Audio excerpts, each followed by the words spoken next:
Going the distance with local sports. This is the X Sports Network.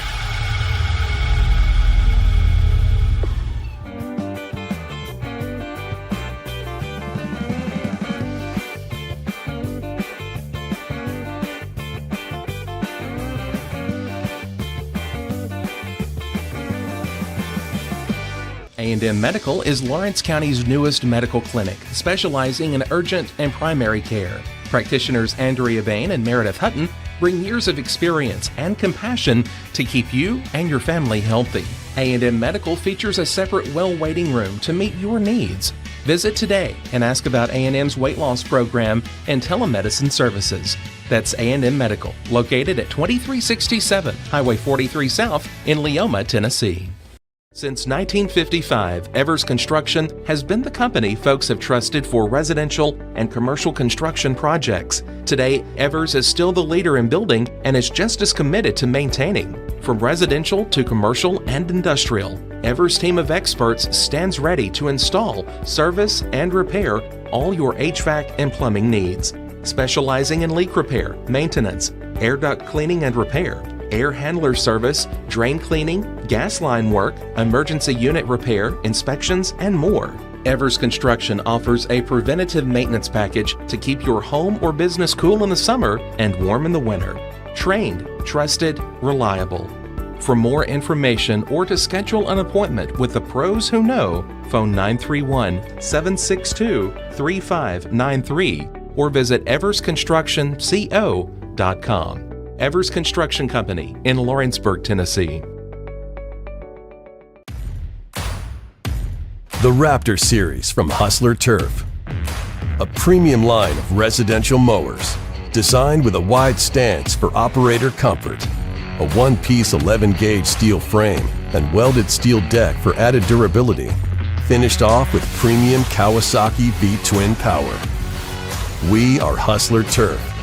And this is Hustler Country. Mac Brown has been providing photographic services for 55 years. During that time, Mac Brown photographers have photographed children, seniors, weddings, schools, musicians, and commercial businesses. The studio takes great pride in producing quality photographs and services for its many clients. While the studio has adapted as times have changed, their goal of providing excellent photography has remained constant. For more information or to schedule an appointment, visit their website at macbrownphoto.com or give them a call at 931-762-4263. Let the professionals at Mac Brown Photography turn your memories into treasures. Going the distance with local sports. This is the X Sports Network.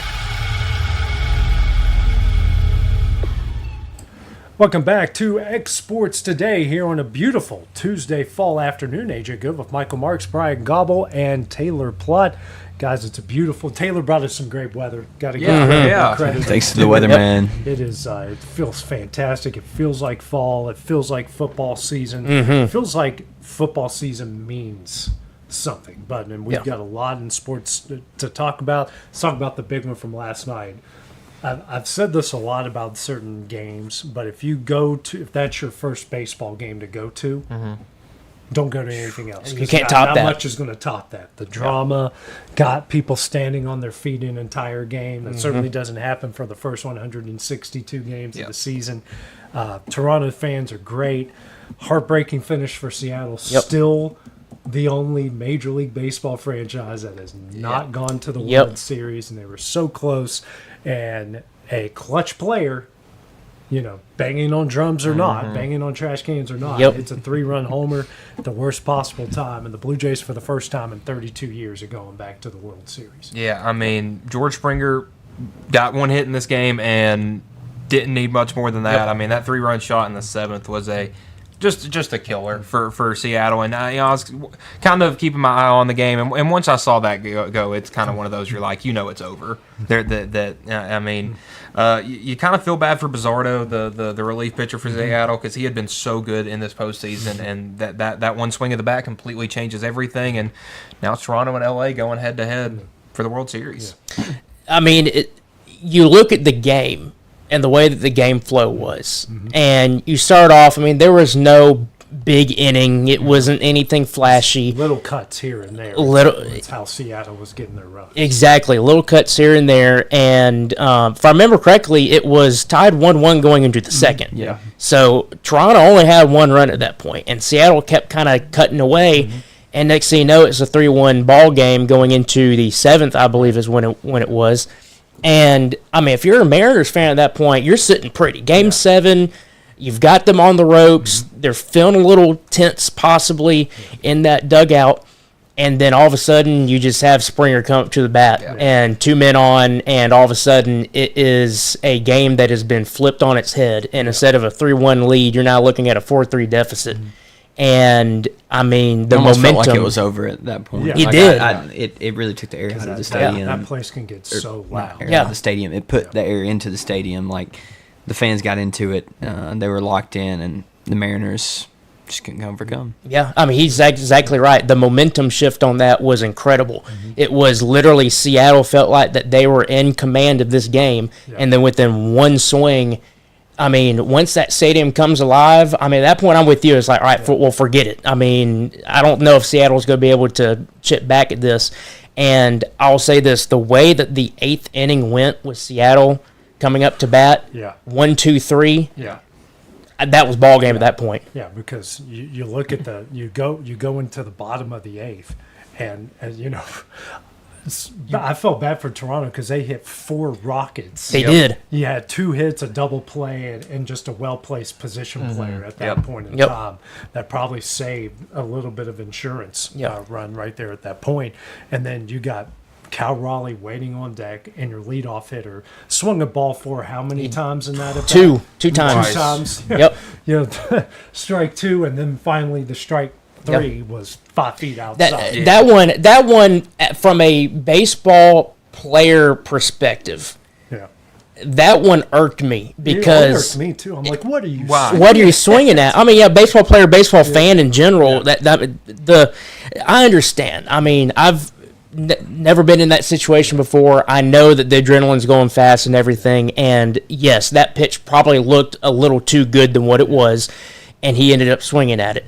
But still, you're in that position. You know who's on deck. The most dangerous hitter in that stadium is on. Yep, Mario is on deck, and that was easily ball 4, and you swung at it. I mean, doesn't hurt more than that because who's to say that Cal Raleigh doesn't come up and hit a 2-run tank, and all of a sudden now Toronto's down by 1 and they need to try to tie it. But pitting the bullpen down the stretch there for the Blue Jays was really, really good. Bieber's start was okay, but I think they had he was too in the zone, if you know what I mean. He was throwing his slider and his changeup. You know, they swung and missed once. They didn't swing and miss much. His stuff did look a little flat. It just felt like he was. They were kind of teeing off. Yeah, it felt like he was leaving a lot over the plate, and they're lucky they got to a point where they felt comfortable that they had enough pieces left to finish this game up. Because if not, I mean, he was going out there just pretty much letting the Mariners have BP off of him. Yeah. Now we got the World Series coming up. Dodgers and Blue Jays. How do you guys think they match up? And you know what? I feel like I know nothing because I thought this Dodgers pitching staff didn't have enough to get them over the hump with Seattle. It looks like they give them just enough, but it just feels like the Blue Jays the Dodgers just have too much talent. I'm nothing against Toronto, but it just feels like LA has too much. If the Dodgers did not deal with the Brewers the way that they did, I would be feeling different about this. I mean, I'm not saying that Toronto doesn't have a chance, but the Dodgers and LA are just a completely different animal right now. I mean, they're a well-oiled machine, and I mean, you see the way that they celebrated getting to the World Series again. It felt like they just won on a regular Friday or Wednesday night or whatever in the regular season. I mean, they seem like they know what their mission is. They're going to complete that mission. I feel like Toronto at least gets 1, but I wouldn't be shocked if the Dodgers win this in 5 games. Who has home field? The Blue Jays start with home. Jays, Yeah, Blue Jays will have Friday home. and Saturday, games 1 and 2. Is it weird to say that a Canadian team is America's team? Because I feel that way. I'm rooting so hard against the Dodgers. Do we think that this being a 7-game series, the ALCS, do you think that benefits the Blue Jays or the Dodgers? I mean, but the Blue Jays dropped the first 2 at home to Seattle. Exactly. Yeah. You also got to realize Toronto, Taylor, it's something we're going to get into when we ramp up Game of Storms again. Mm-hmm. We need to do a study on why the ball jumps out of certain ballparks, because the ball jumps out of Toronto. Yeah. And it jumps out to certain parts of the ballpark. It's something about you hit a really hard hit ball to center field, it It's just gone. goes. It just never stops. It just Now, never are stops. they? Remind me, are they a dome or is it retractable? It's retractable. It's retractable, Okay. but most of the time it's open. I would Yeah. say if it's good weather, they leave it open. Yeah. Typically. But something about that place, Yeah. man, the ball just jumps. Just jumps. Yeah. Yeah. So I'm That'd be interesting You're to look the at. meteorologist. Tell us. Well, from the get go, if you're having it like really really hot, the air's like less dense, Yeah. and so the ball will jump further. So if you have a very hot and dry day, you get this a lot in Denver. Plus the altitude, you'll have like a typical high fly ball to center field just go out. and then you go to L.A. at night where the ball doesn't jump. It doesn't Unless jump. you're Shohei Ohtani. Yeah, because it's cool and there's usually Humidity. a little more humid because you're right there in that by the Pacific. And they're not going to be playing day games. They're not. In any of these places. So, I think the Dodgers are at least going to get one in the first 2 there. The Toronto needs to get, if they want it Game 6, I think their goal is to get it back home for Game 6. So you got to take at least one at home, and you got to take at least one of the 3 in there. Yeah. So, and then after that, it becomes, we don't know who's pitching yet. It's Tuesday. Game 1 is Friday. There's a lot of time to kind of figure that out. But if I'm them, I'm thinking, do whatever we can to get it to Game 6. And then it's a best 2-game series at that point. So you just got to find a way to get it back in your home building for 6 and 7. You do, and that's good. That's going to be your best bet. I mean, like I said, I don't know. It just seems like this Dodger team is just built for this. I mean, they mowed down a good Milwaukee Brewer team, and here comes Toronto, and they're having to fight tooth and nail against a very, very good Seattle Mariners team, and they just inch it out on Game 7. I mean, I don't think this is going to end up being a 4-game sweep, but I seriously wouldn't be shocked if this is a 4-1 Dodger win. Yeah, I wouldn't be shocked either, but if Toronto can force a Game 6 back at home with that crazy fan base, Something different could happen. Something different could happen. I think if I'm the Dodgers, you got to take one and then sweep them at home, which they've been incredible at home in the postseason. Always kind of have been, except for the Cubs. That's that was 9 years ago. Not going to. Houston played them really good. Yeah. And the in 2017. Shocking! You beat the Dodgers in LA and you eventually win the World Series. Yeah. So that's kind of history.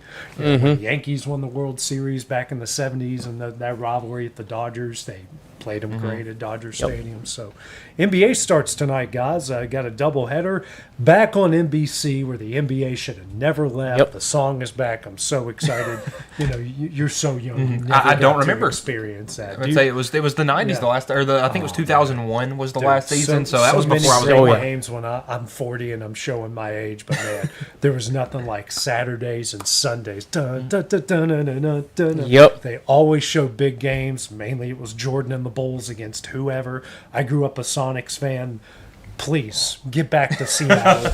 I will root for whoever that team is. Yep. I want a team back in Seattle so bad. I know my pro teams are all over the place. San Francisco, Chicago, whatever.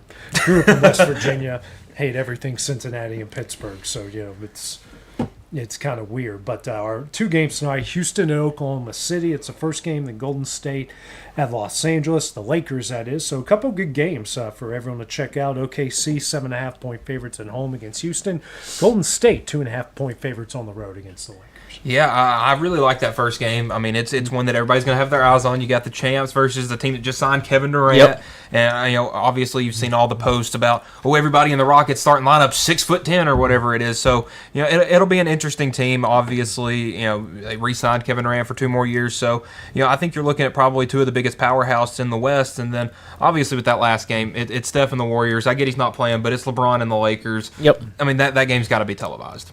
I'm actually kind of worried about Houston. I think they lost Van Fleet, right, to an ACL injury. Right. I'd be curious to see how they replace him, because he is he's kind of like the straw that stirs the drink. Like he's good. I mean, he was instrumental in Toronto's championship back in 2019. So I'll be interested to see how Houston works with Kevin Durant without Fred Van Fleet. Oklahoma City's good. I still think they're going to be good. They have a chance to turn this into a dynasty type situation with the championships that they win. So, and it's not LeBron's Lakers anymore. I think it's Lucas. I think the keys are being handed over, and this might be the year that LeBron rides off into the sunset. Well, and obviously to see him missing an opener for what people are claiming to be his last season just feels kind of strange. But I do think we are trying to see it turn a page from LeBron's Lakers to Luka's. Yeah. All right, guys, throw you on the spot here. Didn't prepare them for them. Do you guys got any favorites for the? I think the East is a little bit easier to predict, but the West is going to be hard. Got any favorites for anyone that we're going to be seeing playing in June and July for the NBA Finals? It might be a hot take, but I like the Pistons in the East. I've become a big Cade Cunningham fan later last season, and I just feel like the East is in a point right now where, I mean, sure, you got your favorites, Cleveland and teams like that, but I just feel like Detroit's in a spot where they could sneak up on somebody. From the West, I mean, I would, off the top of my head, I would still think OKC is going to be up there. I really do think that this is the beginning of a potential dynasty for them. I mean, it feels like they have everything they need, obviously coming off of a championship already. I would want to put them up there. The East, I really don't know. I can get on board with their Pistons idea. I can. I don't know how Boston's going to look. Right. I mean, obviously they've been one of the favorites over the past handful of years. The Pacers are without Halliburton. Yeah, That's going to be tough. That's gonna be tough. Which makes the East wide open, in my opinion. Like the Celtics, even the Magic could have a shot. Right. They're still really good. Right. The Celtics aren't going to be the same without Tatum. Halliburton is out for the Pacers, so they're not going to be the same. You know, maybe you could see Milwaukee sneak in. Like they've kind They of still have Giannis. They recommitted to Giannis over the offseason, so the East is wide open. The West, I like Oklahoma City, and I also like the Nuggets. They're always going to be good. As long as they have Jokic. Jokic is awesome to watch. They need to build around him, though. I really didn't pay any attention if they had any offseason acquisitions, but it feels like Jamal Murray is not the move anymore. Yeah. But, in the East, my heart is telling me New York. I think maybe a change from Okay. Thibodeau with Brunson and Yeah. that bunch could be. This might be their year. Dark horse. I like Orlando. Okay. I think that young core and what they got there, and they got a coach and an organization that's committed to development. And I like that. You got OKC so good. Yeah. They didn't lose anybody. Talked about. So, everyone's still back, the be the man, you got to beat the man. And I've been reading a lot and hearing a lot of people like Dallas. So they can stay healthy. That's the when key. When you got Kyrie, AD's not playing the 5 anymore. They got a bunch of guys, and someone brought this up, that one team that gave them fits, OKC fits last year, was Dallas. was Dallas.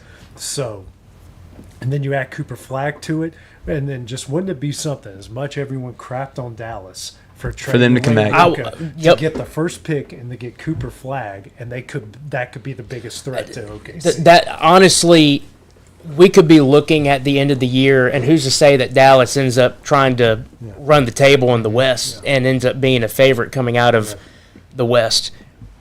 We could literally be looking at this in April, May, and June and be like, the Dallas Mavericks were playing chess, not checkers. Right. I mean, people were hounding them that why are you giving away this generational talent?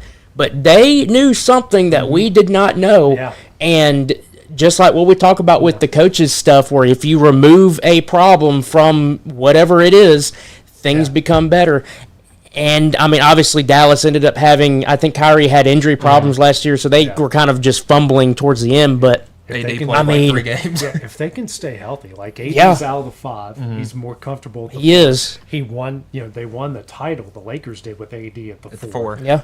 That can change a lot of different Yeah. things. And they've got a ton of good defenders. They do. Out there. I would say they have guys rotating at that 3 and 4 spot that are just tough to guard. So who's to say that that was a blessing in disguise? And they're playing chess and not checkers. I kind of hope it is. Yeah. I also feel like we're going to be looking at this team in April and was like, if they stayed healthy, they're going to be fine. But Kyrie's out, AD's out. Yeah, you like start having problems. I feel like that's the most likely reality. Yeah. It's a funny story to think, what if trading Luka was the right choice? But I don't see that playing out. Yeah. Well, we'll see. I could be wrong. We'll see. Hey, we got Full a season. lot of months. We got 82 games. A lot of months to figure out. Well, coming up next year on X Sports Today, we're going to be playing some Keep 'em and Dump 'em in college and pro football. That will be when we return. Welcome to the newly remodeled Brass Lantern. For over 30 years, we've been serving delicious food to excellent people. Brass Lantern takes pride in authenticity, serving fresh, homemade food to please any member of the family. From mouth-watering to one-of-a-kind steaks served with gourmet marinade, to salad with our signature honey mustard dressing, specialty fruit tea, drafts, and much more. Our food is always prepared daily. Whether you come in with friends or family, you'll appreciate that fresh is better.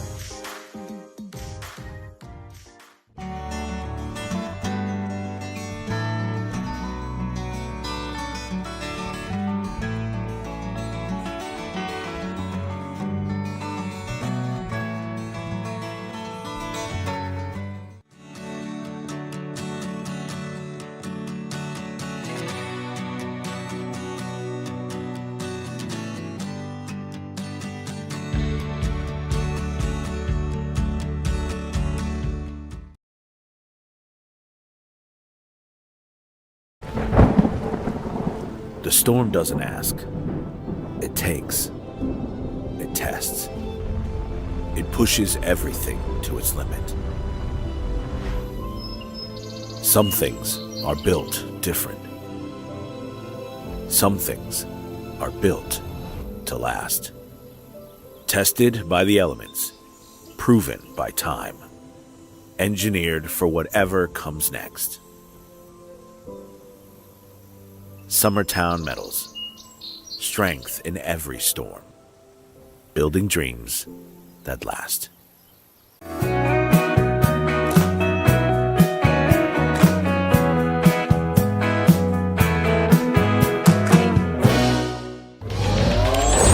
Going the distance with local sports.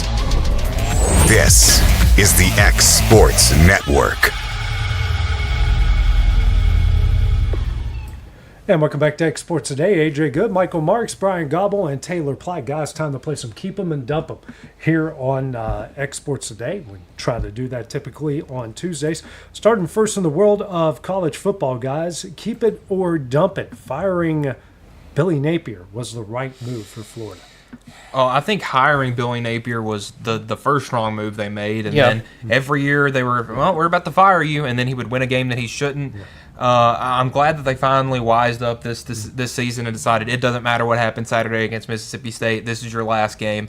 And it gives them a couple of weeks to kind of look at in which direction they want to go with a head coach, because I think Florida's in a similar spot with Penn State where everybody is a coaching candidate for you because you're Florida. Go ahead if you got something. Dump him. Yeah. I don't think he was very good. I want to say dump because, well, let me. What was the question? It was hiring Napier the right move? Hiring him from the yes. No, I mean, was firing. Was firing him the right move? He's saying hiring him was the wrong move from the get-go. Yes, I can go with that. I can say firing him, I believe, was the right move because what your point you made, which is, okay, he just kind of goes along. He's losing games that he shouldn't lose, and all of a sudden he feels like his back's against the wall. One more game and he's gone, and then he ends up winning a game that he should not have won. Yeah. I mean, at that point, you're looking like, well, why can't you do that for the majority of your games? And I don't know what happens, but it definitely was a trend with him over the past at least 2 years now, where he ends up winning the game to save his job. So I don't know if it's that the locker room feels that, and they're like, man, we got to like really go out and actually show out for this game, or what. But you can't have a program like that where you just win because you're told, hey, if you don't win this game, you're fired.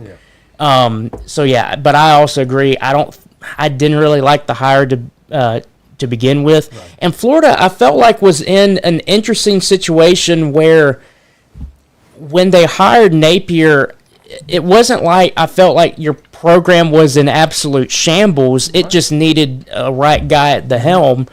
And maybe they ended up settling instead of actually going out and feeling like, oh, we really got our guy on this. He was that hot commodity at that time. Remember, 'Cause he LSU was in Yeah. line for him. And then it was, That is true. people were kind of fighting for his services. That is true. Yeah. You know, it's funny because after last season, everybody was, oh, Billy Napier this, Billy Napier that. He went 8-5 at Florida, and we're congratulating him. Yeah. I don't care how hard that schedule is. We're at the point now where Florida at 8-5 is good. Yeah. That I think that someone took a realization at that and went, okay, we need to make a move. Because Exactly. 8-5 is not what Florida should No, be. Florida After should be Mullen, 10-2 right? and stuff. Came after Mullen. Yeah.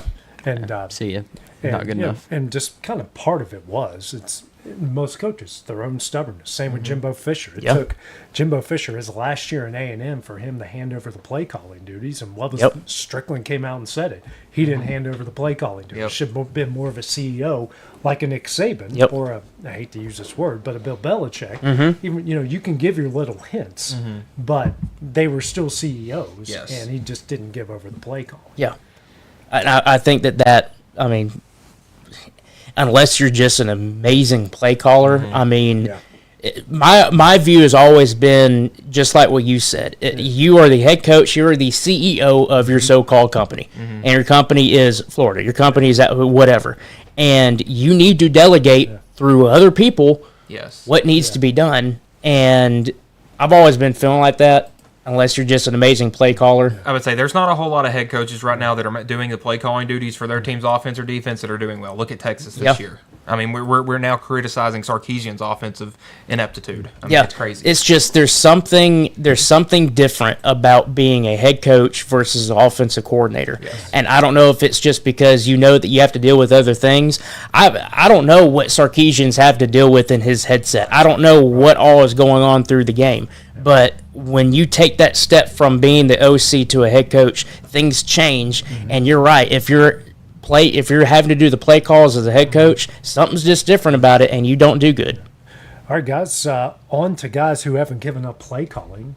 Is Hugh Freeze the next to be fired? Keep it or dump it. In the country or just in the SEC? In the country. Is he the next to be fired? That's a good question. I think it's getting close. I'll keep that one. He's come out in the media and said that he would like some words of encouragement from his athletic director. That guy's still. You're the reason that guy's the reason you still have a job right now. So I don't think you need to go out and be asking for some words of support from him. You just need to go out there and start winning football games. And it looks like he's given up. It looks like this team's given up. It looks like this year is going to be another wash for Auburn, and they need to go back to the drawing board big time. He needs to be fired. I said it. I think Monday I thought that I was going to walk in here and he was going to be gone, and he wasn't. So I guess we're still waiting. It's 2 o'clock on a Tuesday, so I guess we'll wait another week. Who do they got this weekend? I don't even know. Let me look that up. Are they off? They might be off this week. Yeah, So let me just start with what was going on in our group chat about this, because obviously my cousin posted that. Oh, that's right. They do have. Well, that's going to be a blood. Who is it? Arkansas. Oh, that's right. It is Arkansas. Big Arkansas. I don't know how he walks into the facility next week with the job. I don't And know Arkansas either. has got the spread favored 2.5. So obviously it was shared with the On3 story. So here's just some quotes of just like, all right, well, how do you say this? Is like, I know I'm doing a bad job. Anything helps, boss. You want me to publicly admit we're both screwing up? I mean, it's you can't make this stuff up. I know. You can't. I mean, it is. It's so Auburn. It's so. Look, I had my rant yesterday, and I know. Yes, I'm a Bama fan. I get that. But the stuff that's going down there on the plains, you can't make this stuff up. It is literally a laughing stock. I mean, how many circuses did they have of Gus Malzahn? Yeah, just as many, if Just not as more. many. I mean, they were trying to fire Horson 2 games into his tenure. Now, Yep. he wasn't a good fit there, but and I tell you, I mean, Tommy Tuberville. Tuberville had a lot of good years there, but Yeah. he had like one slip up, and he had to fire his coordinators mid-season, Yeah. and it still didn't get much better. It didn't. They're just never satisfied. They're never satisfied, and They're without one of those people that changes their expectations too quick. They go from say 5-6 to 9-3, and they're like, okay, 10-2, or you're fired. Exactly. Like, what? It's so hot and cold with them, and without hashing out everything I said yesterday, I mean, you have an internal problem. You're not unbiased, are you? I'm not unbiased. Taylor, you're going to take your shots at Auburn when you get them. I don't blame you. Oh, I do. I just think it's funny. I do, but it just slight backstory. I do not like Auburn. I do not like Auburn. Right. It is known with that. All right. Years ago, I don't know what happened with Years ago. Years ago. All right. I was never this hard on Auburn before. Okay. I was never. And something changed with just, I don't know what it was with not calling people out, but something changed within the fans that I knew. Okay. And then it felt like it just ended up being a lot of the fan base that was doing the stuff that we see them do now. And my dislike for Auburn ended up being like, what are y'all doing down there? It is a complete circus, and you just use whatever word you want. And literally my mindset has changed where it's like, I don't get what's going on down there. I'm going to let you hear about it, but if anybody knows the number to a good therapist for Taylor, send it in to the show. And we'll get them connected. Yeah. Hey, just be glad I don't do this with Tennessee, okay? I actually like y'all. Thank you. But to go to your question, I mean, I feel like he's going to live to see another week. But man, if he ends up losing to Arkansas this week, he's going to get a Lane Kiffin. He's going to get fired on the tarmac. He's going to get fired on the tarmac. Yeah, I could get behind that. He's probably the next head coach to get fired, or at least next prominent coach to get fired. But I don't know. At the end of the day, I don't know if he survives after the season at this point. All right, guys, who's the better Heisman favorite at this point? Diego Pavia or Hayes King? They're both kind of doing similar things. Oh, I would say we talked about it on our show earlier, talking about that they were pretty much just the same guy at different teams.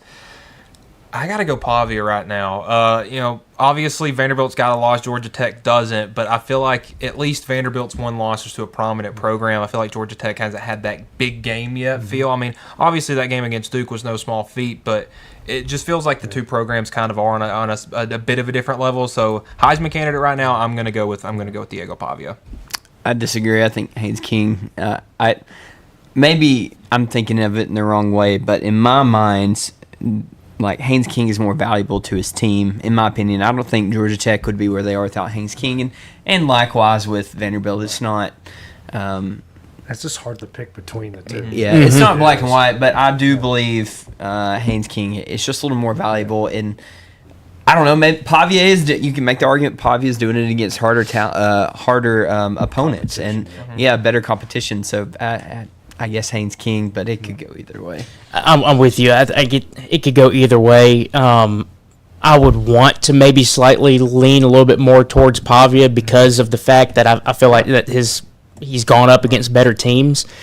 But I mean, the thing that I view differently between the two is I feel like Pavia has a lot more weapons around him than King does. Right. And I feel like Pavia can at least rely on the other pieces, whereas King, I feel like he's the guy he's the leader of everything going on. He's not like a one-man show, but he is the one that's having to be that driving force for Georgia Tech. So, I mean, it's a toss-up in my mind. I could go with Pavia because you're facing better competition, but I could also go with King because I feel like he's actually doing more of what he needs to do and has to do than Pavia what he has to do. And Pavia on DraftKings right now, fourth best odds to win the Heisman, plus 700. Mendoza at plus 340. Mm-hmm. It goes Mendoza and Simpson are right neck and neck, and then Julian Say and then Pavia. Neither one are flashy to the media. It's a long shot for both of them for a reason because you're playing at Georgia Tech and you're playing at Vanderbilt. Right. Yeah. Neither one are going to get the media attention. Hayes King is their leading rusher, and their rushing attack is 12th in the country, 228 yards per game. He's also throwing for 234 a game, 68th in the country. you know, They got some pieces there. They can play, but when you look at the rest of their schedule, if he beats Georgia, He gets it. Yeah. because he was great. He was great a year ago. They should have The beat him. rest of the team They just should have, didn't- yeah. The rest of the team just didn't show up around him. Final college football question, guys. I'm looking at the schedule for this week and next week, and you know, it's right that time you think, oh man, here comes some action. But the last couple weeks, we've seen a lot of Conference USA. We're starting to see some Sun Belt kind of leak into these weekday games. Is Conference USA trying to take over the Maction spot in midweek? And if so, do you like that better?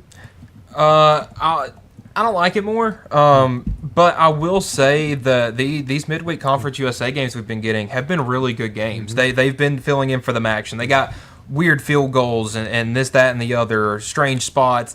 So it's got the craziness of action, but it just doesn't hit in the same. Not watching Bowling Green play Ball State, it doesn't hit the same with Western Kentucky and Delaware, so to speak. Yeah.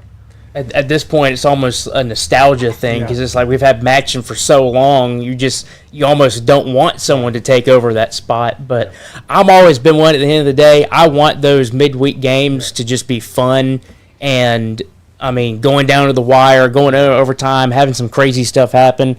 And, I mean, at the end of the day, regardless of whether it's the MAC or the Conference USA, give me something good. Yeah. I think I was looking at the schedule. Maction starts in November.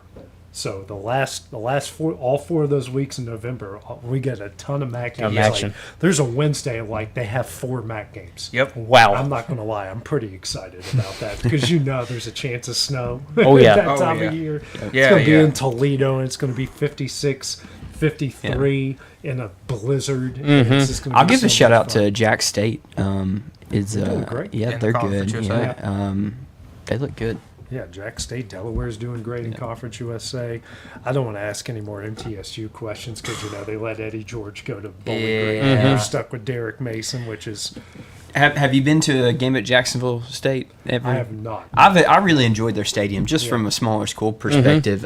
North Alabama's played them a couple of times over the past year, and I went to a game there. They have a great atmosphere, and there's a reason why their athletics is always at the top of their conference. They're good. I know their former coach really well. I'm hoping he kind of, you know, he's been in West Virginia before. I'm just hoping that works out pretty well. Let's move on to the NFL, guys. Mike McDaniel, head coach of the Dolphins. Is he going to make it past the bye week? No. Are they off this week? The bye week is the fall week, I believe. Nope.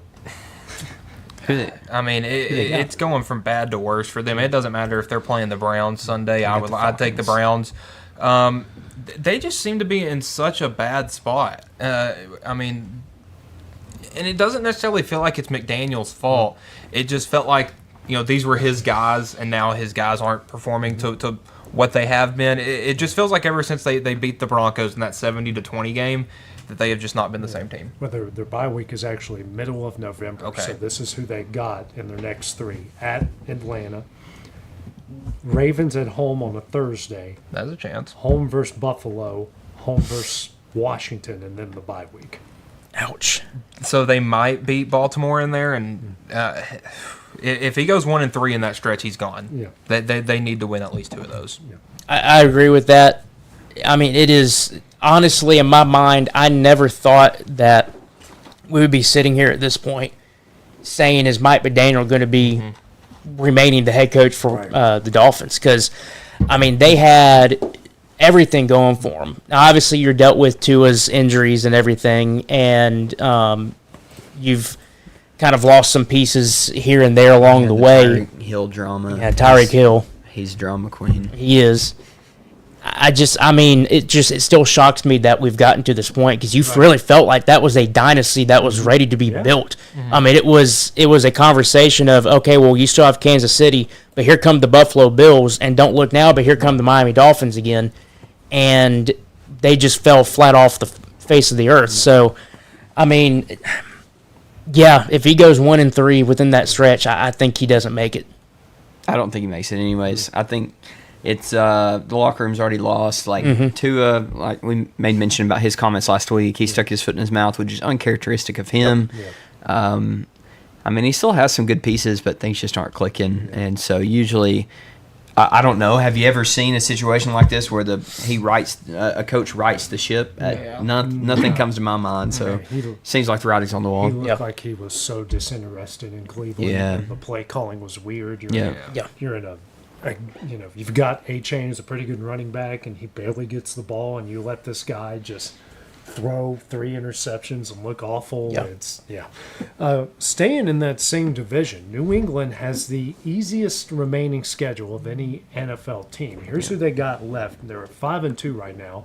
Home versus the Browns, home versus the Falcons, at Tampa, home versus the Jets, at the Bengals, home versus the Giants, home versus the Bills, at Baltimore, at the Jets, at Miami.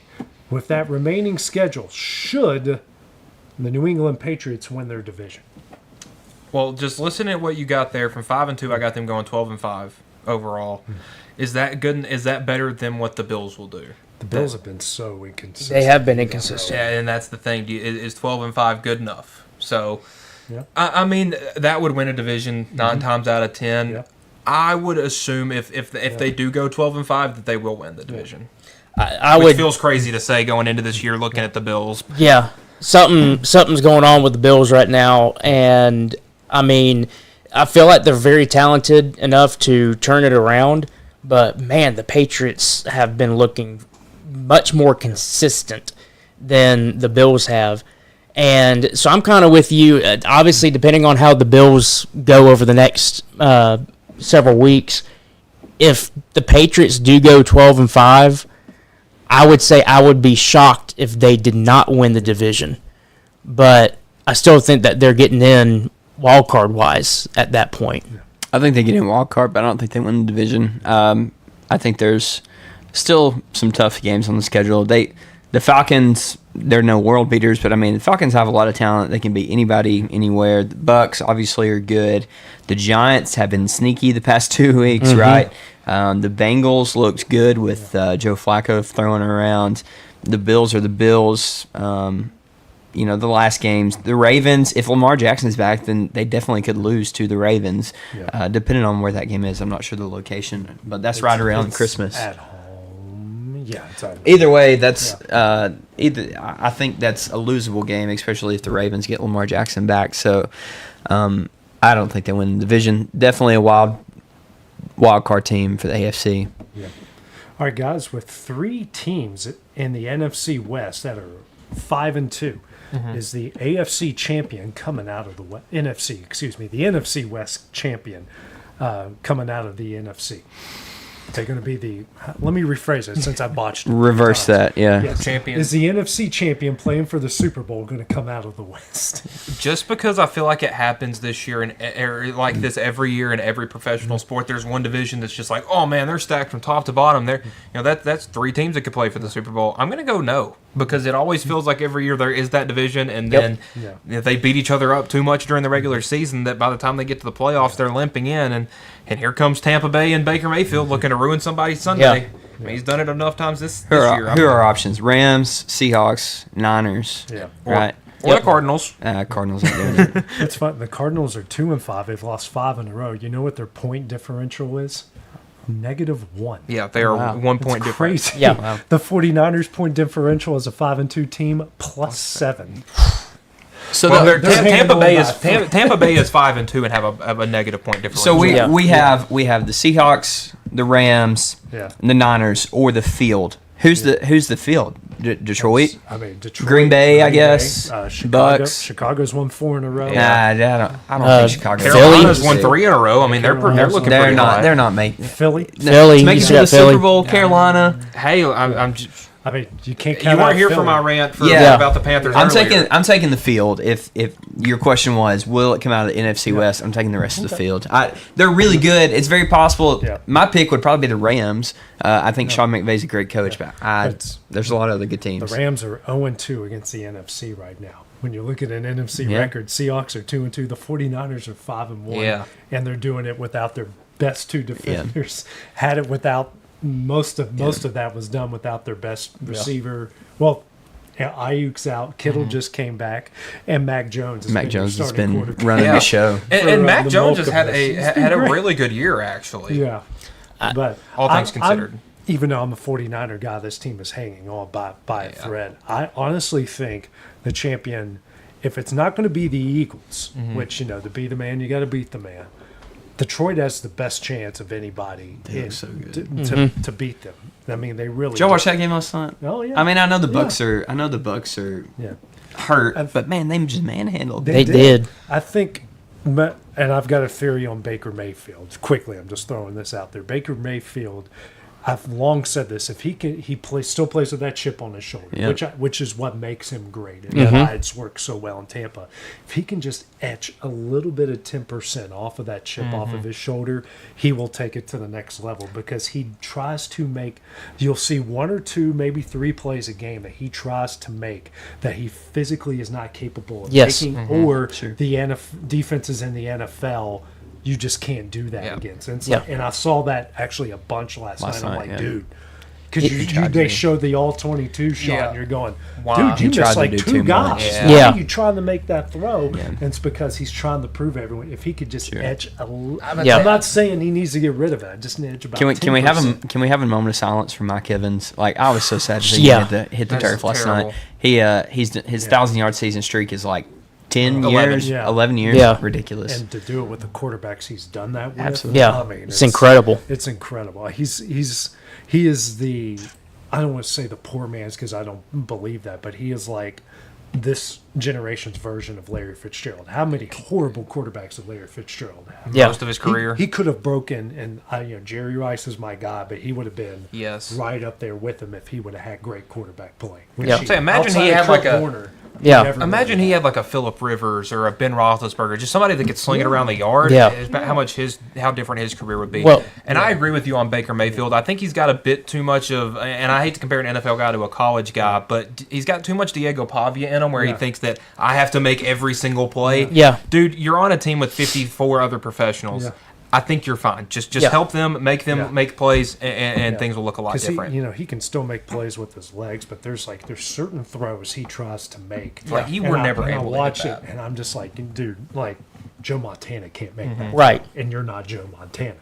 Do I think Baker maybe at some point in his career might get to a Super Bowl? Sure. It's the NFL. Anything could happen, but there's a certain little things he does, and I'm like, dude, you got to play within your limits. Like you can step out a little bit, but there's like 3 or 4 plays a game he tries to make that he's just Are you doing a deep dive in the Larry Fitzgerald quarterbacks? Actually, I am. I was trying. It couldn't come to my mind. It wasn't Carson Palmer. Who was the quarterback when they played in the Super Bowl against the Steelers? That's Kurt Warner. He also had Anquan Bolden on the other side. Yeah, that's right. That team was good. Think about he was really good with Carson Palmer, but think of the rest of the quarterbacks. Like Cade McCown. Yeah.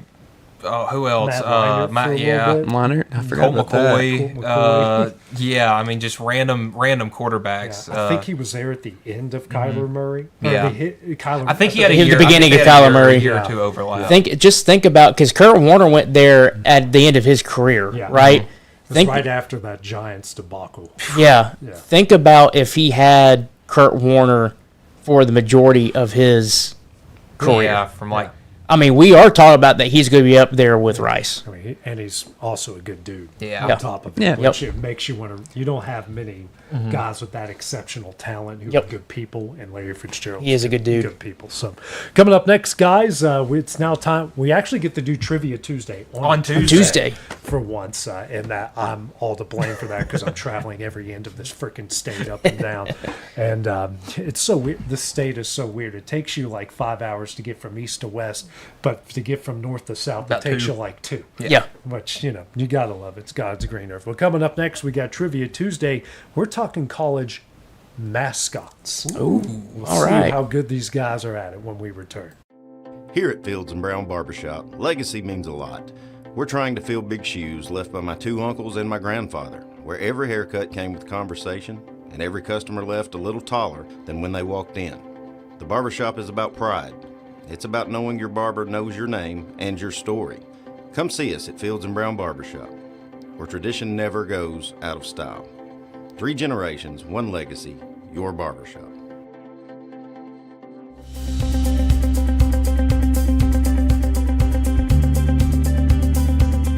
Arctic Air keeps your home or business comfortable.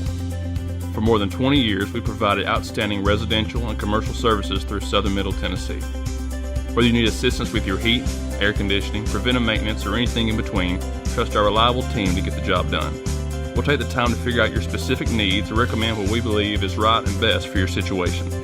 We've been using Arctic Air for over 15 years now. Their service is great, they're here when we need them, and their prices are competitive. They take the worry out of the heat and air so I don't have to. Arctic Air.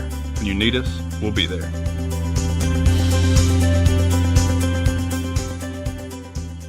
Financial advisor Scott Beasley knows time spent with family is everything. As a founder of Beasley Wealth Management, his mission is to give clients the freedom to enjoy time with family without the burden of financial concerns. A local of Lawrenceburg, Scott deeply values building relationships with clients, ensuring they make informed decisions concerning asset management, tax planning, and retirement planning. Offering a free initial consultation, Beasley Wealth Management helps clients pursue their aspirations with confidence. A local law firm respected throughout the state. Generations of clients have turned to Boston, Holt, and Durham since 1948. We assist individuals and businesses with their legal needs, including real estate, property closings, personal injury, employment discrimination, and family law. Our clients get the personal attention and convenience of a hometown law firm with the resources and ability to handle any case. Come see us at Boston, Holt, and Durham.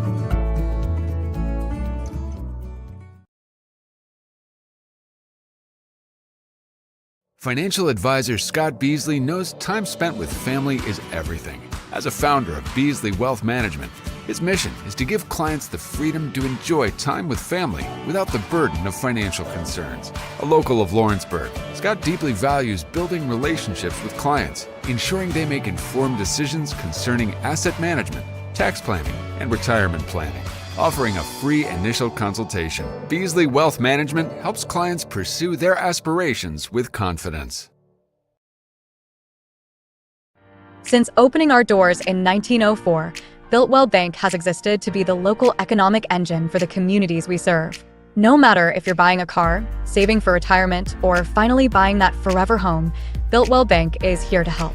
From personal checking and savings accounts to a full suite of business and commercial banking with treasury management services, we'll make sure you'll have a dedicated Builtwell banker that understands your unique needs and stands by you every step of the way. No matter where you are in Tennessee or Northwest Georgia, there's likely a Builtwell Bank location nearby.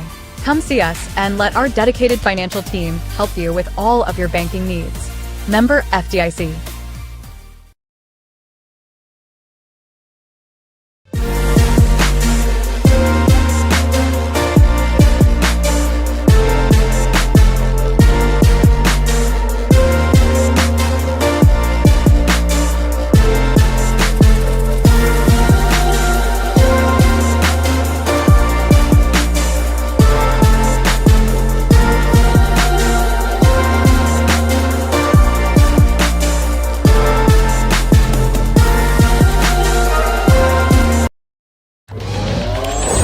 Going the distance with local sports. This is the X Sports Network. All right, and welcome back to X Sports Today. AJ Gobble, Michael Marks, Bryant Gobble, and Taylor Platt. Guys, time for Trivia Tuesday. We're talking college mascots. Now, we're going to go Division I mascots. Okay. And it's not just college football. All of Division All of Division I. So, we have got 1, 2, 3, 4, 5, 6, 7 7 mascot names that each have 4 Division I schools. All right. Ooh. So we're thinking mascot names of multiple schools tied to. And how many did you say? These are 7 that have 4 that attached. have at least 4. Now remember, we're talking college baseball, college basketball. So we talk about like they're the Tigers. Yeah. Okay. Yeah. I mean, that's later on down the road. Yeah. Oh man.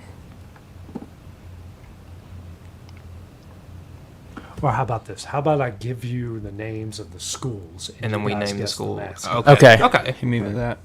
Army, Fairleigh Dickinson, Rutgers, and Central Florida. The Knights. Nice. Okay. All right. Marquette, Oral Roberts, Southern Mississippi, Tennessee Tech. Is it Golden Eagles? I was about to say some bird. I was about to say, because I think Southern Miss and Oral Roberts are the Golden Eagles. Yes. Here you go. Florida Atlantic, Kennesaw State, Rice, and Temple. Oh, it's the Owls. All in the same conference, too. Yeah. Yep. Yeah, because that's how you guys kept guessing the freaking schedule. It's the Owls. Every owl. I thought that was the one that would trip you up. Bucknell, Howard, Lipscomb, North Dakota State. The Bison. There you go. Yeah, Lipscomb Bison. New Mexico State, North Carolina A&T, and UC Davis. The Aggies. There you go. I was about to say, there's an SEC team in there, and I'm not going to make it that easy. That's what tripped me up, because I was like, wait. Where's A&M? Montana State, Ohio, Quinnipiac, and Texas State. Bobcats. The Bobcats, yeah. Okay. Let me see if this is the last one. Yes, okay. The last one of the 4 teams. Colorado State, Fordham, Rhode Island, and Virginia Commonwealth. Rams. There you go. Okay. Now we've got 4 mascots that have 5 Division I teams.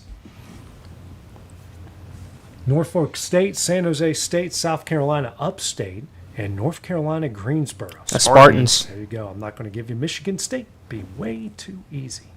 Okay. Northeastern, Northern Illinois, Houston Baptist. Huskies. There you go. They had Connecticut and Washington. Yeah. That was way too easy. Chicago State, College of Charleston, Washington State. Cougars, right? Yeah. Cougars. Yeah, they have BYU and Houston on it. I thought that'd be too easy. Let us guess the other 2 the other extra schools that you don't give us next time. Okay. The extras. Oh, okay, that's good. Actually, this one's actually going to be pretty hard on y'all. Hartford, which they're not D1 anymore. Lehigh, Monmouth, St. Joseph's, and University of Maryland Eastern Shore. I'm trying to picture Lehigh. I'm gonna let y'all. I think I know this one. Let me ask this: animal or it is animal? Okay. Monmouth. Is it Bobcats? No. For some reason, I want to say Monmouth is like the Bears or something. Nope. You What said is it? St. Joseph's. What is it, Michael? Yeah, Is it the Red Hawks? It's the Hawks. Hawks. The Just Hawks. the Hawks. Okay. Yeah, Lehigh's the Mountain Hawks, which I didn't. I knew they were the Hawks. And After C.J. McCollum made that tournament run there, that game against Duke. Okay. Here's another one of the 5. Arkansas Pine Bluff, Columbia, Loyola Marymount, and Southeastern. And there's one I'm missing on. Isn't that like the Lions or Lions? something? Yeah. It's like I'm trying to picture because So and it's kind of a version because Pine Bluff is a Golden Lion. yes. And okay, I left off one school. The Lions. Is it North Alabama? Okay, I was about to say. We are Division 1 now. Wow, I'm surprised they didn't have them on this list. Yeah.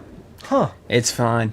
Yeah. Leave us off the we'll let Division 1 let list. it slide. We got to win some games to earn the right let me see to when be this was on the produced. Division 1 list. As the Lions. 2018. Okay. Okay. They haven't transitioned My yet. apologies. You So who else are the Lions? Lions. think about it.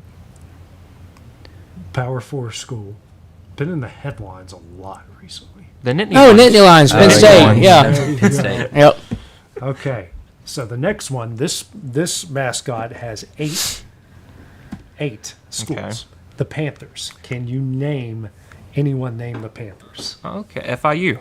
That, Mm-hmm. that right Yep. off the get-go. Pittsburgh. Yep. There's 2. I feel like this one's actually kind of. BYU's the Cougars. That doesn't count, does it? No, we already had them. If you give one other, I'll be proud of you. I feel like the rest are almost like FCS. They are. Okay. All of them? Like, not all of them. Okay. There's some FBS. There's We already said another FBS team left on there. already said FIU and Pitt. Yeah. FIU, Pitt, and there's one other FBS team, which they got their conference wrong. They've moved leagues. Again, it's 2018 when they proved What conference are they in now? Sunbelt. Houston's Sunbelt. Cougars. I keep going Cougars, not Panthers. Is it Georgia State? Yeah, Georgia State. I wouldn't Eastern have ever got Illinois, that one. FIU, Georgia State, High Point, Point. Milwaukee, where Bruce Pearl came from, Northern Iowa, and Prairie View A&M. It's funny because when we start going to mascots, I immediately just start going to baseball because there's always those random teams that make the tournament. Two names tied at 9. We'll start with the Bears. Baylor. Yep. Is it counting UCLA with Bruins? No. Okay. California Golden Bears. Yeah, that's 2.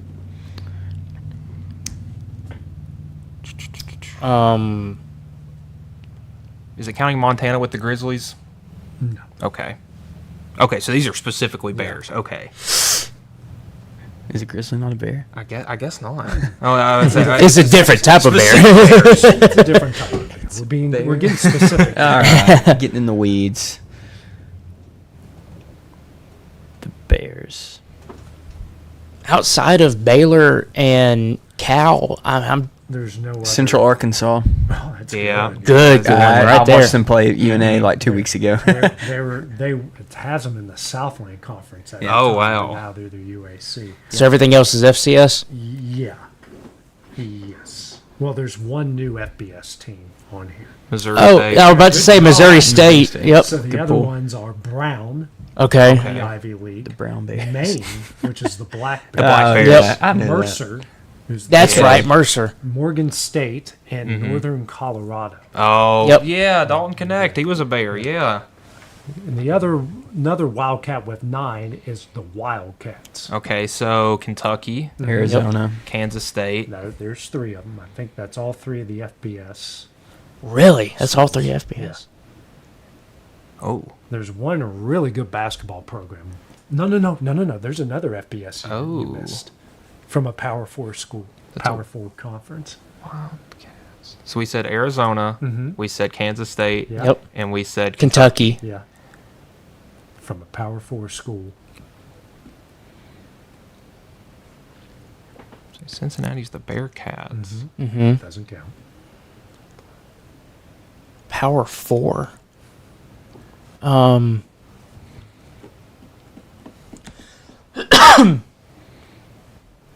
think Big 10. Yeah. Is it Northwestern? Yes, they Yeah. are. Northwestern. The Wildcats. Here's the other schools: Bethune-Cookman, Davidson, Yep. New Hampshire, Villanova, That's right, Villanova. and Yep. Weber State. Good buddy of mine was their D coordinator. I don't know if I've ever seen the That was Villanova where- mascot in my life.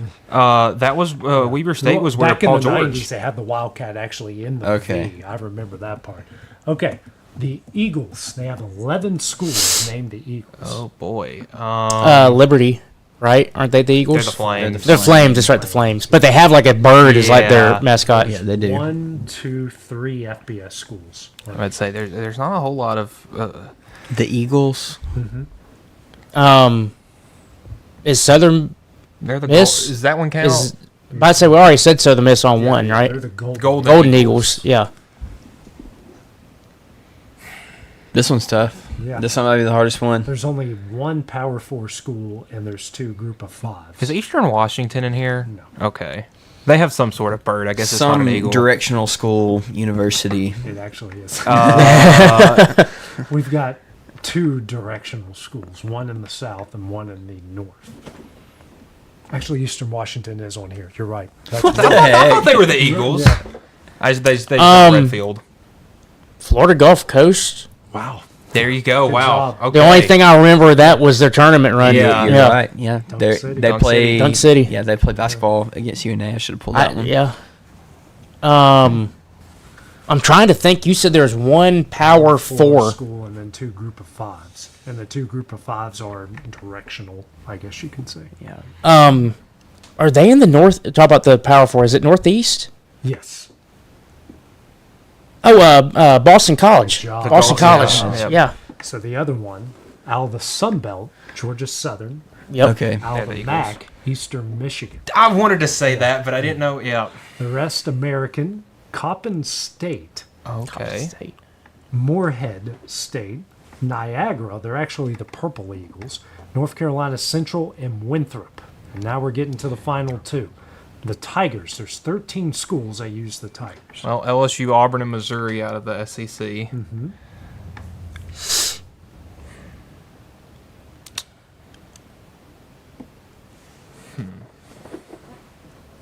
How many more FBS?